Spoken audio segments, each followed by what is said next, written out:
আলবদর রাজাকারের বাচ্চারা এখনো কিন্তু ফজলুর রহমানদের মতো মুক্তিযোদ্ধারা জীবিত আছে। এই দেশে মুক্তিযুদ্ধ হয়েছে। জামাত জোট যদি মেজরিটি পায় তাহলে আমি বিষ খাবো। যতদিন রয়্যাল বেঙ্গল টাইগার থাকবে মুক্তিযোদ্ধা জিতবে, রাজাকার কোনোদিন এদেশে জয় লাভ করতে পারবে না। তারা আমাকে ফজা পাগলা বলে কথা বলে, উনি একদিনই তা বলে। মুক্তিযোদ্ধা পরিবারের লোক কেউ জামাত করতে পারে না। আমি আজকে আপনাদের কাছে বলতে চাই, মুক্তিযুদ্ধ এত সহজ জিনিস না। আপনি যে এখানে বসে আছেন, আপনি যে সালুটি করে যুদ্ধ করেছিলেন 4 দিন, কত লোক মারা গিয়েছে, কত সন্তান শহীদ হয়েছে। একটা বন্দুকের আওয়াজ, একটা কামানের আওয়াজ সিলেটে হয়েছে, আর আমি ময়মনসিংহে বসে সেই আওয়াজটি শুনেছি।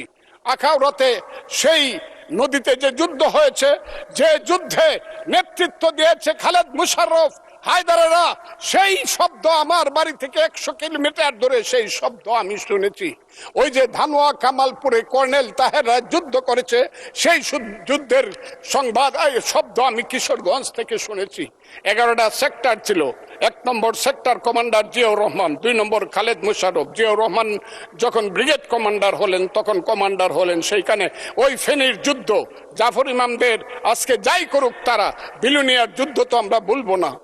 2 নম্বর সেক্টর কমান্ডার খালেদ মুশাররফ হায়দার, 3 নম্বর সেক্টর কমান্ডার শফিউল্লাহ, 4 নম্বর সিআর দত্ত, 5 নম্বর মীর শৌকত আলী, 6 নম্বর MK বাশার, 7 নম্বর কাজী নুরুজ্জামান, 8 নম্বর MA মঞ্জুর, 9 নম্বর MA জলিল, এবং সর্বশেষ 11 নম্বর হইল কর্নেল তাহের, যার পা চলে গিয়েছিল। সেই যুদ্ধ, যে যুদ্ধে সারা পৃথিবী জড়িত ছিল, যে যুদ্ধে ইন্ডিয়া 3রা ডিসেম্বর 1971 সনে আমাদেরকে সহযোগী করার জন্য অংশগ্রহণ করেছিল, এবং তার হাজার হাজার সৈন্য এই মাটিতে রক্ত দিয়ে গেছে। এবং যে ইন্ডিয়া আমাদের দেশের স্বাধীনতার জন্য বঙ্গোপসাগরে যে 7ম নৌবহর এসেছিল, আমেরিকার বিশ্বযুদ্ধের রিস্ক নিয়েছিল। আমাদের জন্য সোভিয়েত ইউনিয়নের বদল 3টা ভেটো দিয়েছিল, তা না হলে আমাদের দেশ স্বাধীন হতো কিনা সন্দেহ ছিল। সেই মুক্তিযুদ্ধের সঙ্গে যখন 1 মাসের গণ আন্দোলনকে তুলনা করা হয়, তখন মুক্তিযুদ্ধকে ছোট করা হয়। আমি মনে মনে ভাবি, হয়তোবা আমি মরে গেলেই ভালো হতো। আমি আজকে আপনাদের কাছে প্রশ্ন রাখতে চাই, 5ই আগস্টের পরে কি হলো? আমাকে একটু 5ই আগস্টের পরে কি হলো আপনারা জানেন?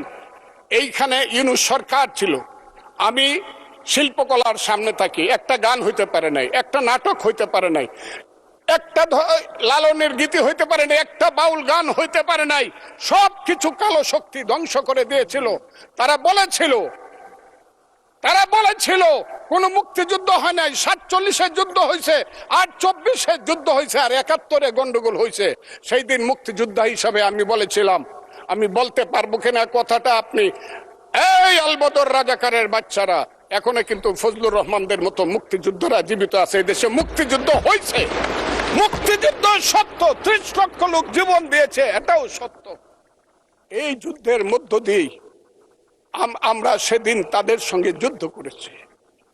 আমার বাড়ির সামনে মব হয়েছে আমাকে হত্যা করার জন্য। সেদিন আমি আজকের পুলিশকে ধন্যবাদ দিলাম, আজকের মিলিটারিকে ধন্যবাদ দিব। 10 মিনিটের মধ্যে আমার বাড়ির সামনে তারা গিয়ে উপস্থিত হয়েছে আমাকে বাঁচানোর জন্য। অনেক চক্রান্তের মধ্য দিয়ে ইলেকশন হয়েছে।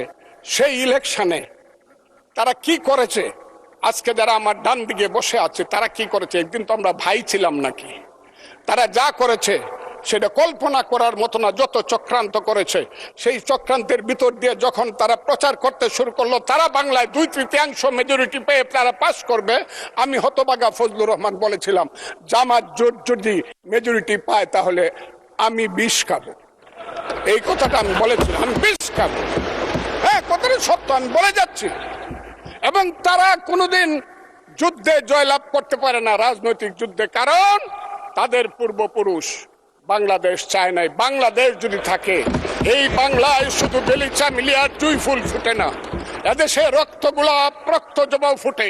এদেশের জঙ্গলে শুধু কোকিল ডাকে না, এদেশের জঙ্গলে রয়্যাল বেঙ্গল টাইগারও থাকে। যতদিন রয়্যাল বেঙ্গল টাইগার থাকবে মুক্তিযোদ্ধা জিতবে, রাজাকার কোনোদিন এদেশে জয় লাভ করতে পারবে না। আমি চ্যালেঞ্জ করে বলে গেলাম। আমি আজকে আপনাদের সামনে আরো কিছু বলতাম, কিন্তু আমি টাইমটা দেখতেছি, আরেকটা কথা বলতে চাই। আমি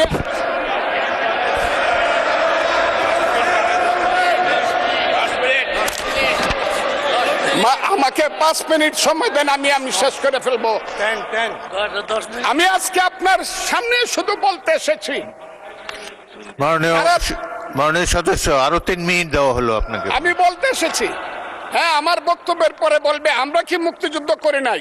যেমন বিরোধী দলের নেতা বলেন, উনাকে আমি অসম্মান করি না, সব সময় মাননীয় বলে কথা বলি, কিন্তু উনার দলের লোকজন এখানে বসে আছে, তারা আমাকে ফজা পাগলা বলে কথা বলে। উনি একদিনই তা বলেন, তারা নাকি সভ্য, তারা নাকি ইসলাম। এবং উনি যে বলতেছে, ওদিন বললো যে আমার দাড়ি পাকা, আমার চোখের সমস্ত পাকা, উনি আমার চেয়ে 10 বছরের ছোট। আমার বয়স 78 বছর, আমি 48 সনে জন্মগ্রহণ করেছি, উনি 58 সনে জন্মগ্রহণ করেছে। কথাটা সত্য না মিথ্যা? মাননীয় সদস্য, আমি ওনাকে, আপনাকে কেউ এই ধরনের উক্তি করেছে আপনার সম্বন্ধে? এরকম তো সংসদে কেউ বলে নাই তো। এরকম না বলছি, করেছে। আপনি কেন নিজের টেনে করেছে আছে এখানে উপস্থিত। আমি আজকে আপনাকে বলতে চাই, বলতে থাকেন, আপনি বলতে থাকেন। আচ্ছা, আমি যে কথাটা বলতে চেয়েছিলাম, বিরোধী দলের নেতা বলেছেন উনি মুক্তিযোদ্ধা পরিবারের লোক এবং উনি শহীদ পরিবারের লোক এবং উনি জামাত ইসলাম করেন। এটা ডাবল অপরাধ। মুক্তিযোদ্ধা পরিবারের লোক কেউ জামাত করতে পারে না। আর শহীদ পরিবারের লোক, শহীদ পরিবার। মাননীয় সদস্যবৃন্দ, ওনাকে বলতে দেন।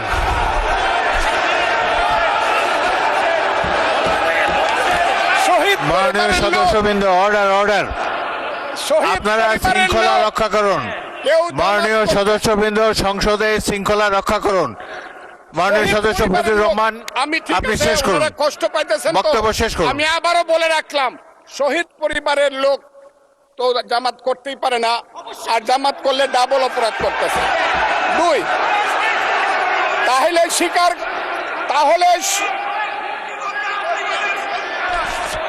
তাহলে আমি আপনাদেরকে বলি, মাননীয় সদস্যবৃন্দ, আমি এক সেকেন্ড। মাননীয় সদস্য ফজলুর রহমান, বসেন।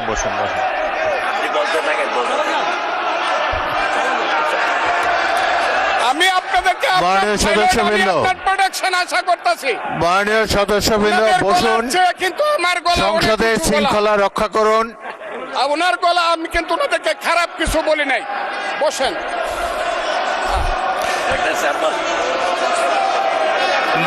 মাননীয় সদস্য ফজলুর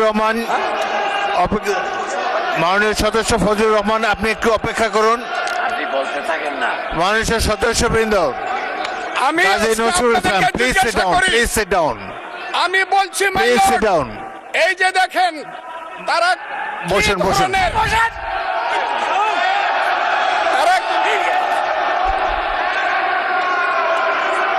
তারা কি ধরনের আচরণ করছে।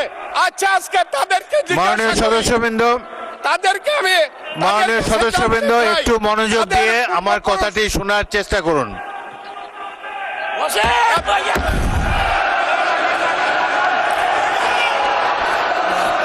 মাননীয় সদস্যবৃন্দ, গাজী নজরুল ইসলাম, বসুন। আমি আজকে বসুন। এই স্পিকারের কথা শোনার চেষ্টা করুন। মাননীয় সদস্যবৃন্দ, একটা কথা আপনারা মনোযোগ দিয়ে শুনেন।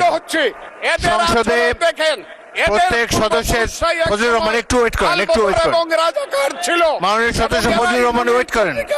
Hold on for a second, একটু অপেক্ষা করুন।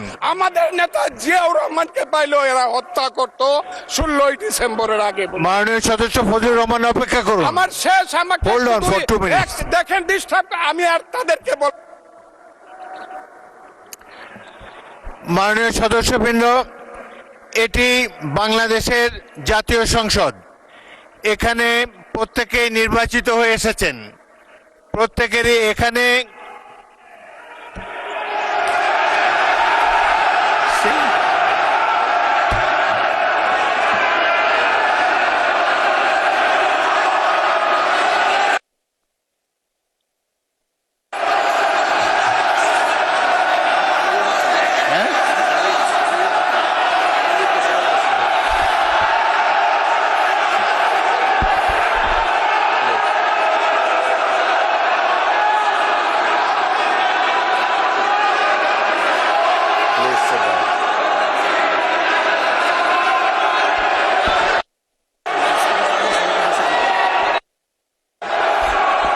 মাননীয় সদস্যবৃন্দ, দয়া করে বসুন।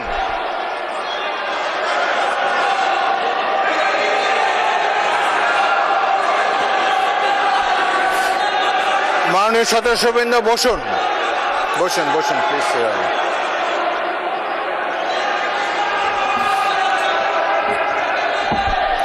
বসুন মাননীয় সদস্যবৃন্দ, বসুন বসুন বসুন।